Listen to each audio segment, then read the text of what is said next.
Hello friends.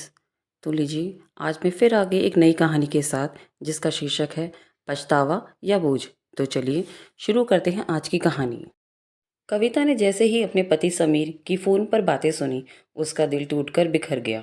Sameer अपनी पुरानी girlfriend रिया से बात कर रहा था।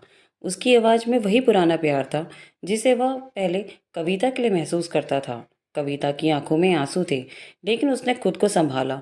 वह जानती थी कि आज की रात उसकी ज़िंदगी बदलने वाली है। कविता ने कमरे में कदम रखा जहां समीर फ़ोन पर बातें कर रहा था। उसने धीरे से दरवाज़ा बंद किया और समीर की ओर देखती रही। समीर अचानक चौंक गया, लेकिन उसने जल्दबाजी में फ़ोन काट दिया। कविता ने गहरी सांस ली और मुस्कुराते हुए बोली, समीर, मुझे अब और बुरा नहीं लग रहा। सच कहूँ तो मैं तुम दोनों के बीच अब रुकना ही नहीं चाहती। तुम इतने समय से मुझे धोखा दे रहे हो और मैं समझ चुकी हूँ कि अब तुम्हारे लिए मेरी कोई अहमियत नहीं है।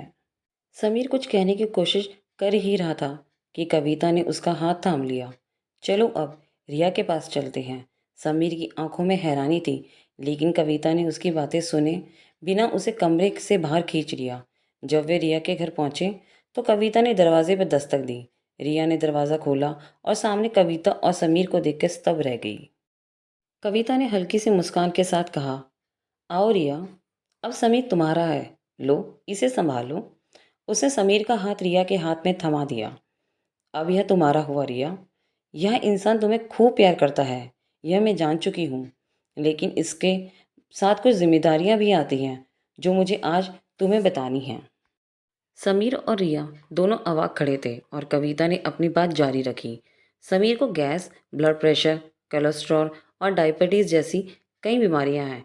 इसे रोज़ समय पर दवाई देनी होगी। रिया घबराई से बोली, ये तुम मजाक कर रही हो ना? नहीं रिया, कविता ने शांत स्वर में कहा, यह मजाक नहीं है। समीर को जब खाने में नमक थोड़ा सा भी ज़्यादा हो जाता है तो यह खाना फेंक देता है। तुम्हें उसके खाने का खास ध्यान रखना होगा। समीर ने गुस्से से कहा, कविता, ये तुम क्या बकवास कर रही हो? कविता ने उसकी बात को नज़रअंदाज किया और रिया से आगे कहा, समीर हर रात पीठ दिखाकर सोता है और पूरी रात खर्राटे भरता है। तुम एडजस्ट कर लोगी? मुझे पता है। रात भर गैस छोड़ता है, सो इस पर भी ध्यान देना। वैसे अब तो तुम दोनों एक हो, तो प्यार में ये सब छोटा लगता होगा ना? रिया अब तक स्तब्ध थी, लेकिन कविता ने उसकी ओर एक शांत मुस्कान से देखा और कहा, तुम्हारी चैट मैंने पढ़ी थी। तुमने लिखा था, आई लव यू। मुझे पता है कि जब प्यार होता है तो कोई भी बात बुरी नहीं लगती। कविता ने आगे कहा, समीर को हर सुबह नाक के बाल काटने का बड़ा शौक है। उसका ट्रिमर समय पे चार्ज करती रहना, नहीं तो दिन खराब हो जाता है इसका।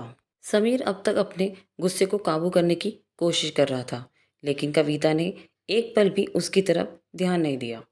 रात में इसे सोने के लिए तलवों की मालिश करानी पड़ती है, वरना इसे नींद नहीं आती। यह काम भी अब तुम्हारे जिम्मे है। रिया के चेहरे पर हल्की सी घबराहट थी। समीर ने कुछ कहने के लिए मुंह खोला, लेकिन कविता ने उसकी तरफ इशारा करके कहा, तुम्हें यह भी पता होना चाहिए कि गालियां देने में यह मास्टर है। शुरू के 2 महीने शायद तुम्हें बख्श दे, लेकिन जब यह बकेगा तो तुम्हें चुपचाप सुनना पड़ेगा, वरना इसकी गुस्से में मारने की आदत भी है। समीर का चेहरा लाल हो गया था।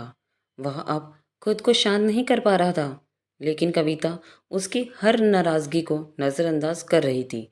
उसने रिया के हाथ में एक हार सौंपते हुए कहा, यह हार तुम्हें मैंने तोहफे में दिया था। इसे मत बेच देना। इसे मेरे पिता ने कर्ज लेकर बनवाया था।